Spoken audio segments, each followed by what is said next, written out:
미움과 무관심은 사람을 죽이지만 사랑은 사람을 살립니다. 그래서 예수님께서 서로 사랑하라고 말씀하셨습니다. 정오심이 너무 심하면 그것은 자신이 미워하는 그 사람보다 내 자신을 더 비참한 사람으로 만들어버린다는 이야기입니다.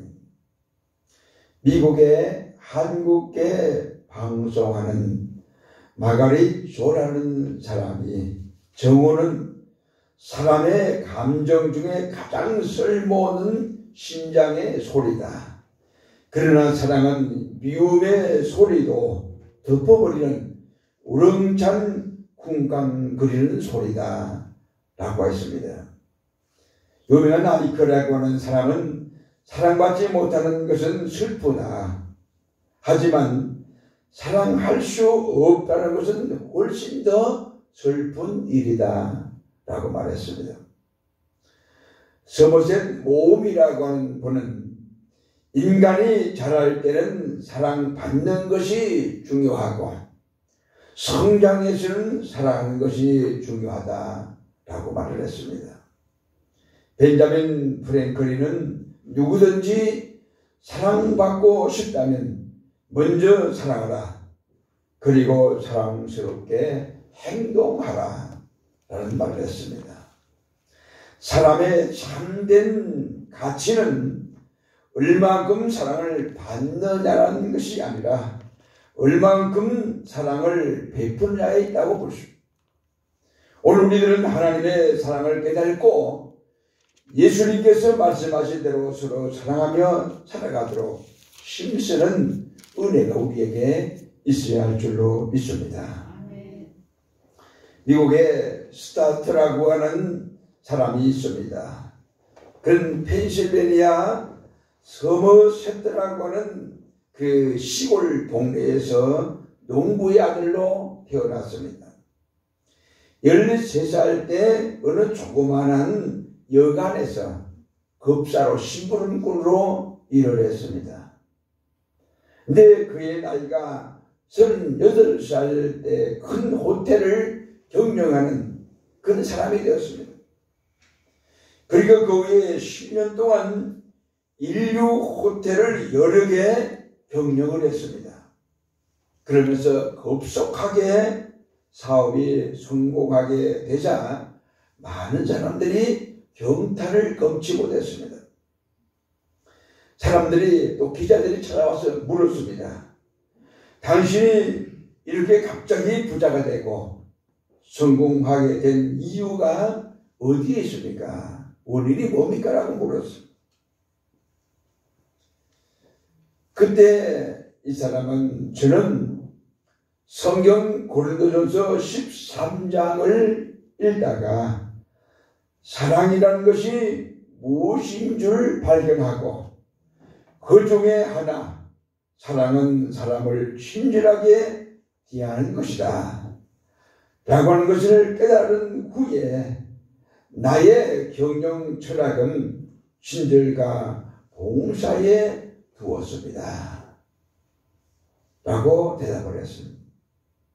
그런 호텔을 경영하면서 종업원들을 매일 불러놓고 조회를 하면서 한결같이 교육시킨 것이 있습니다. 손님들에게 친절하게 대하고 그들이 만족함을 얻고 기뻐서 호텔을 떠날 수 있도록 하는 것을 계속해서 훈련을 시켰다고 합니다. 그래서 이 사람이 쓴 책이 학교에서 교재로 선정이 됩니다.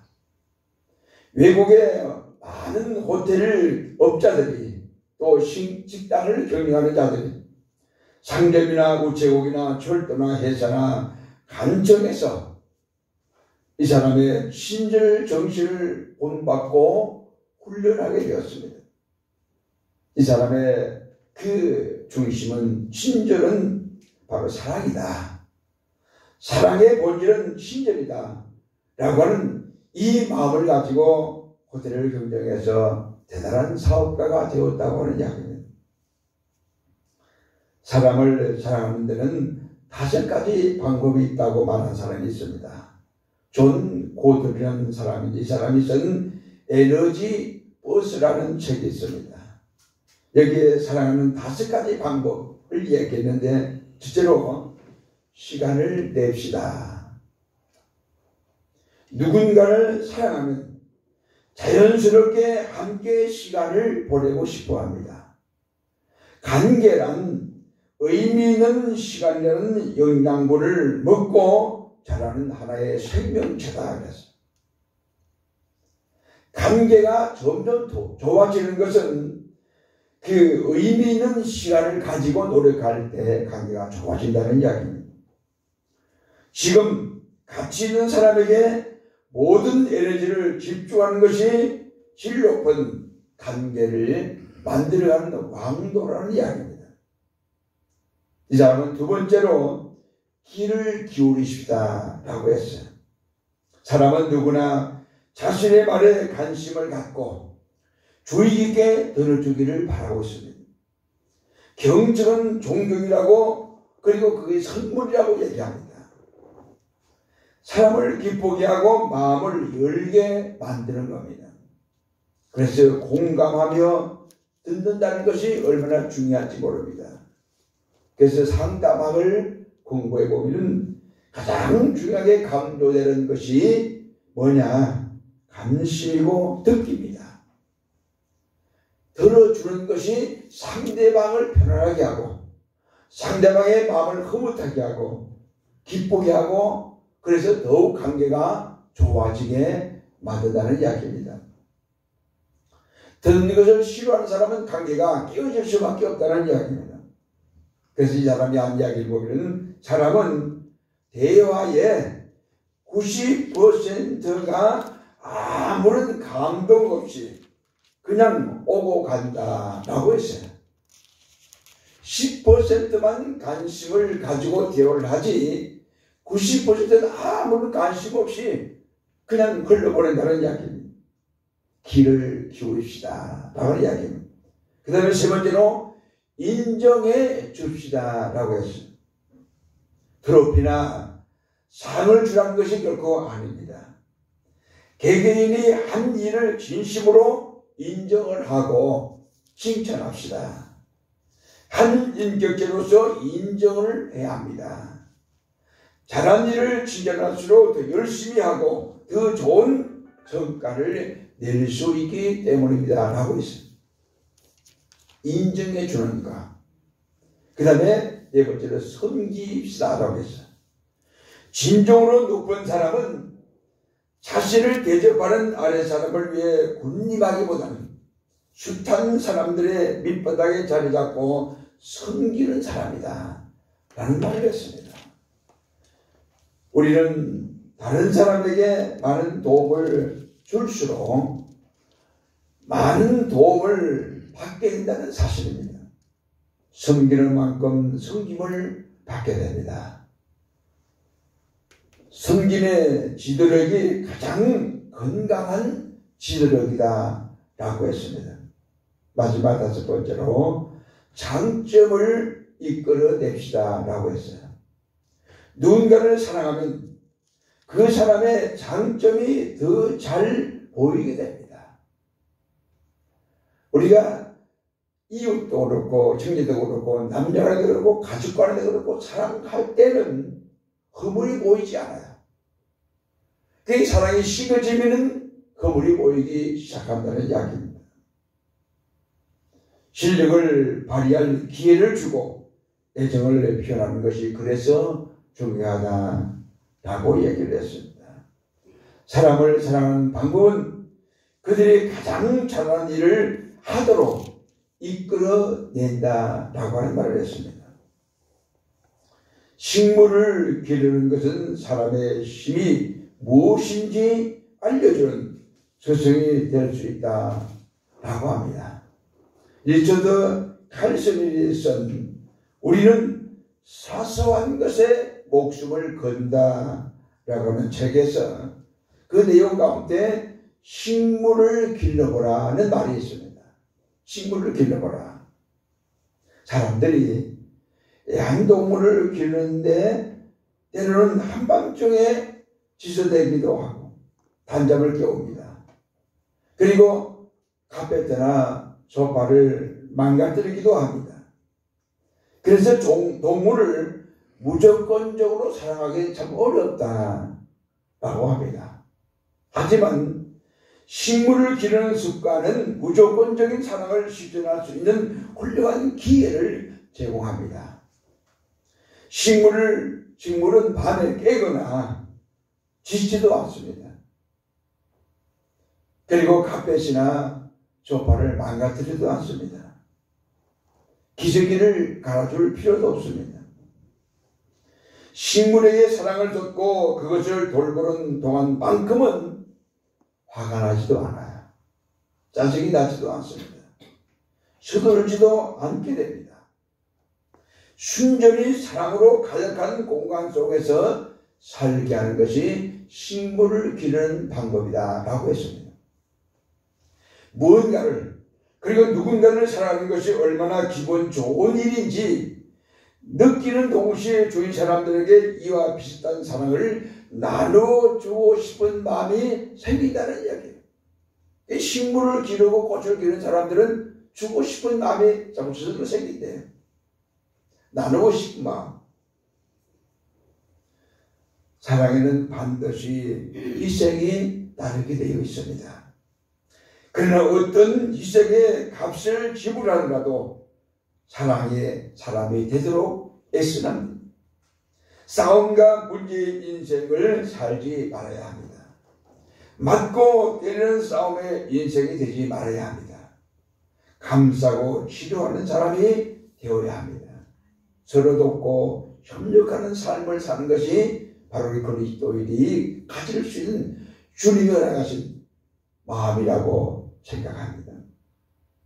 오늘 본문의 말씀에 우리에게 약속하는 게 있습니다. 우리 한번 따라 하시겠습니다. 예수님의 말씀대로 서로 사랑하면 잘되게 하신다. 사랑하면 하나님이 잘되게 해주신다. 오늘 본문의 말씀은 예수님께서 배신자 가룟 유다가 예수님을 팔려고 나간 후에 11명의 제자에게 새 계명을 말씀하신 내용이 오늘 본문입니다. 요한복음 강화라고 하는 말씀이 있습니다. 요한복음 강화는 요한복음 14장과 14장에서 16장을 말합니다. 그런데 이 요한복음 강화라고 부르는 14장에서 16장의 말씀이 그 시작점이 오늘 본문의 이 말씀입니다. 그래서 옛 계명은 옛 계명인 구약은 이웃 사랑하기를 내 몸과 같이 하라. 레위기 19장 18절에 그렇게 말씀해 주셨습니다. 근데 새 계명은 내가 너희를 사랑한 것 같이 너희도 서로 사랑하라 라는 말씀이 새 계명입니다. 이걸 엄격하게 구분을 해보면은 구약은 이웃 사랑을 하라 라는 말씀이고 신약은 인류를 사랑하라는 말씀입니다. 강법이 아닙니다. 구약은 유대인들 한계가 있어요. 하나님의 선민 이스라엘 백성들. 근데 신약은 전 세계 모든 만민을 향한 예수 그리스도의 구원이 선포되었고 그 구원의 역사가 이루어지고 있다는 이야기입니다. 그래서 구약은 이웃 사랑 가깝습니다. 근데 신약은 넓게 인류를 사랑하는 말씀입니다. 오늘 본문에 2절에 나오는 이 사랑이라는 말이 있는데 이 사랑이라는 말은 과거형이 아니고 현재형만도 아니고 현재 진행형입니다. 무슨 말인가 하면은 사랑은 하나님의 본질이고 기독교인의 가장 큰 덕목으로 제기되며 기독교의 가장 핵심적인 가르침인데 이 하나님의 사랑을 계속해 가라는 이야기. 끝나지 말고 중단하지 말고 계속 가는 이야기입니다. 교회 안에서 성도들이 예수님의 말씀대로 서로 사랑하면 모든 사람들이 예수님의 제자구나. 왜? 예수님의 사랑을 가르치셨기 때문에. 사랑의 부족은 미움과 조심과 다툼과 분쟁을 불러오고 개인과 가정과 사회와 국가까지 분란을 일으키는 요건이 됩니다. 초대교회와 사도 요한은 예수님의 가르침대로 사랑을 실현해서 오고 오는 모든 시대에 또 우리들까지 신이 본을 보여주셨습니다. 요한복음 요한일서 5장 3절에 보면 하나님을 사랑하는 것은 계명들을 지키는 것이라. 그의 계명들은 무거운 것이 아니라.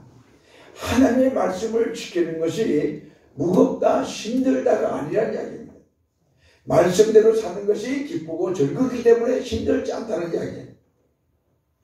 요한계시록 2장 3절과 4절에 보면 또 내가 참고 내 이름을 위하여 견디고 게으르지 아니한 것을 아노라. 에베소 교회를 향해서 주님이 하신 말씀인데 그 다음 9절에 보면 그러나 너희를 책망할 것이다니 너희는 처음 사랑을 버렸느니라. 여러분, 아무리 참고 인내하고 견디고 열심을 내도 사랑이 없으면 그건 아무것도 아니라는 이야기입니다. 로마서 8장 28절에 우리가 잘 아는 말씀입니다. 하나님을 사랑하는 자, 곧 그 뜻대로 부르심을 입은 자들에게는 모든 것이 합력하여 잘 되게 하신다 그랬어요. 서로 하나님의 사랑 안에서 살아갈 때 우리의 삶이 형통하게 된다는 말씀입니다. 우리들도 예수님의 말씀대로 성도들끼리 서로 사랑해서 하나님께서 약속하신 잘된 은혜를 누리시기를 주의 이름으로 축원합니다. 버릴 게 있습니다. 따라 하시겠습니다. 예수님의 말씀대로 미움과 정오심을 버리자. 사도들이 정오심을 극복하지 못했어. 예수님을 따라다녔지만 서로 간에 다투었습니다. 그러다가 이 세 계명에 대한 말씀을 듣고 그 정오심과 심을 버리고 서로 사랑하게 되었습니다. 여러분, 공산주의는 피해를 줄 수밖에 없는 구조를 가지고 있어요. 또 공산주의는 망할 수밖에 없는 구조를 가지고 있어요. 왜냐하면 그 기초가 뭔가 하면 공산주의 기초가 뭐냐? 미움과 보복심이에요. 그래서 공산주의가 70년 동안 세계를 지배하는 것 같았지만은 그러나 공산주의는 소멸되어 버렸어요. 북한 한 나라, 조그만 한 나라만 공산주의를 하고 있어요. 물론 사회주의 국가는 있기는 해요. 그렇지만 공산주의 국가에서도 사회주의를 하고 개방을 하면서 중국과 나라가 경제적으로 잘 나가게 됐거든요. 많이 회복이 되거든요.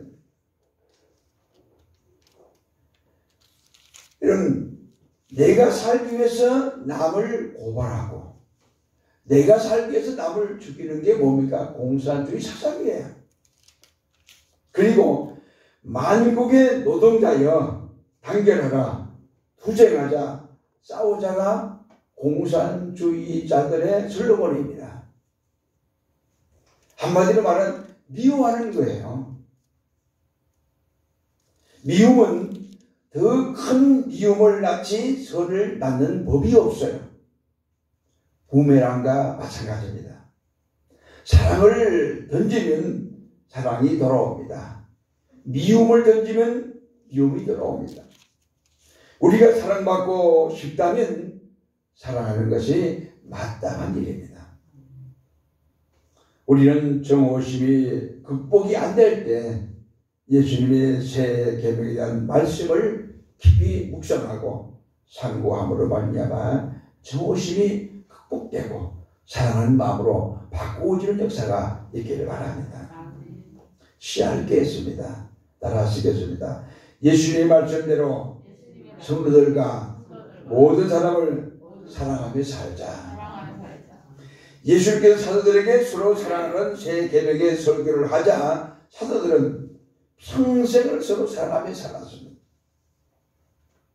사랑에는 5가지 요소가 있다고 합니다. 에리 프롬이라는 사람이 있었는 사랑의 예술에서 5가지 사랑을 얘기를 했는데, 사랑은 배려와 관심이다. 사랑은 책임을 지는 것이다. 사랑은 상대방을 존경하는 것이다 라고 했어요.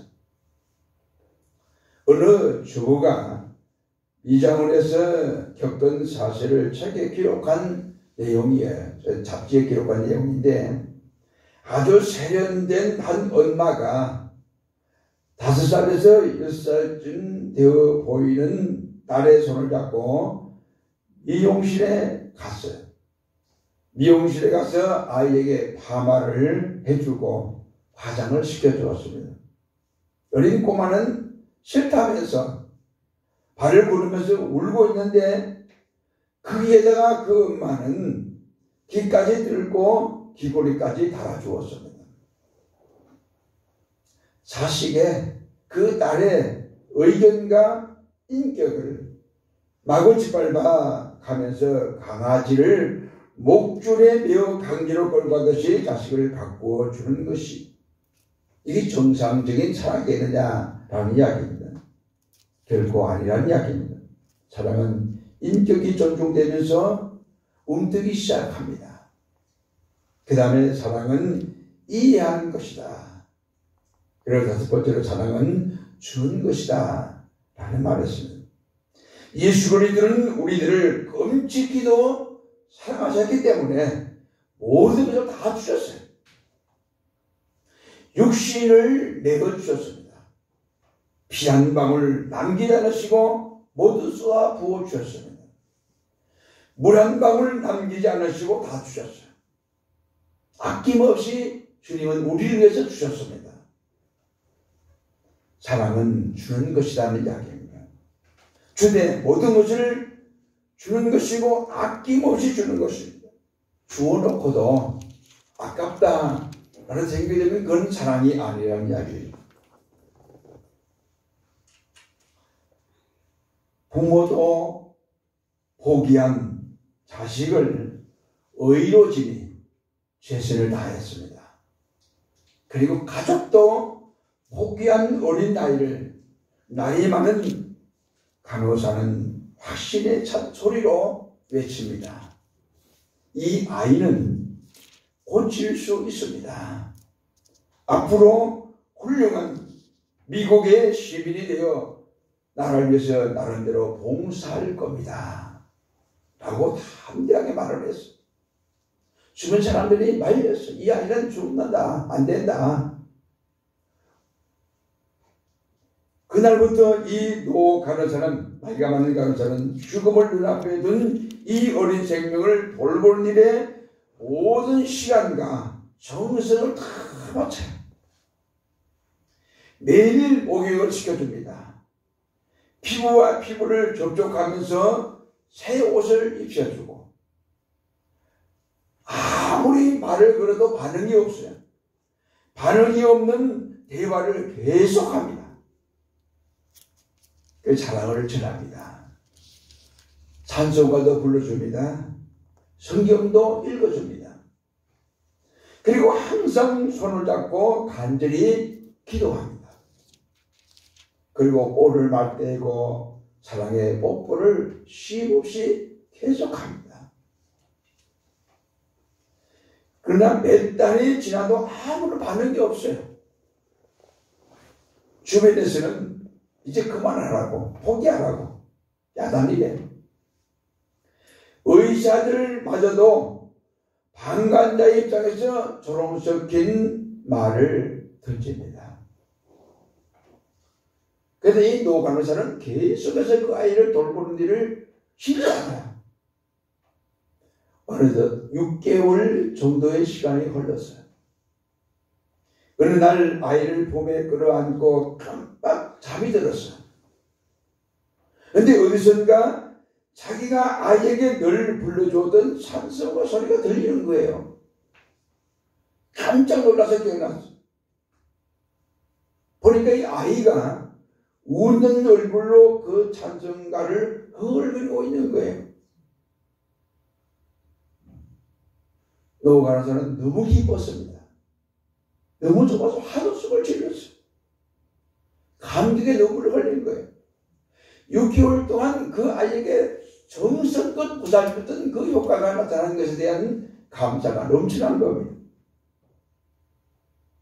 이 어린 환자가 누구냐? 바로 말도 못하고 듣지도 못하고 보지도 못하는 삼중 장애를 가지고 있는 헬렌 켈러 여사입니다.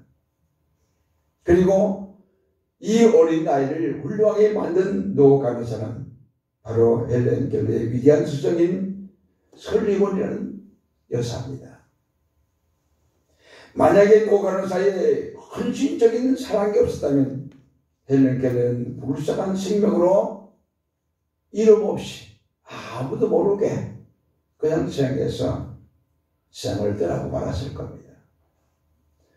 지금 전 세계 모든 인류 어느 나라든지 헬렌 켈러에 대해서 물으면 다 압니다. 모르는 사람이 없어요. 초등학생도 알아요. 이 일을 가능케 한 힘이 바로 뭡니까? 이 노 간호사의 사랑의 헌신적인 봉사입니다. 노 간호사의 포기하지 않는 사랑의 힘이 위대한 헬렌 켈러를 만들어 냈다는 이야기입니다. 사랑하면 잘 되게 하신다는 하나님의 약속이 이루어진 거예요. 이루어진 복입니다. 그 아이를 사랑하니까 하나님이 그 노 간호사의 사랑을 그 아이에게 그대로 전달돼서 그 아이가 사랑의 효과가 나타나도록 하나님이 만들어주신 거예요. 그렇다고 이 아이가 보지 못하는 게 눈이 뜬 게 아니에요. 말 못하는 게 말할 수 있는 아이가 된 것도 아니에요. 듣지 못하는 귀가 열린 것도 아닙니다. 그대로 있으면서 세계 모든 일들이 그 사실을 알고 감동을 받고 눈물을 흘리면서 사랑의 힘이 저렇구나 라고 깨닫게 되었다는 이야기입니다. 여러분 우리들도 서로 사랑하라는 예수님의 세계명을 따라서 어느 때나 성도들 간에 또 모든 사람들 간에 서로 사랑하며 살아가시기 바랍니다. 그러면 예수님께서 말씀하신 대로 분명히 잘 되게 하십니다. 사도들이 서로 사랑하는 예수님께서 주신 말씀대로 순종했습니다. 그들은 주께서 그들에게 잘 되는 은혜를 주셨어요.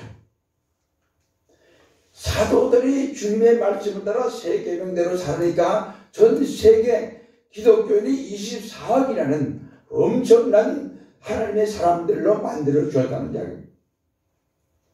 초대교회 예수님의 제자들은 12명이었어요. 한 명 가둔 자는 떨어졌지만 11명이 그들에게 주어진 사랑의 메시지가 전 세계 모든 인류에게 사랑의 메시지가 되었다는 사실입니다. 여러분 우리들도 서로 사랑하는 예수님의 말씀대로 순종해서 모든 일이 잘 되는 은혜를 누리며 살아가시길 주의 이름으로 축원합니다. 기도하겠습니다.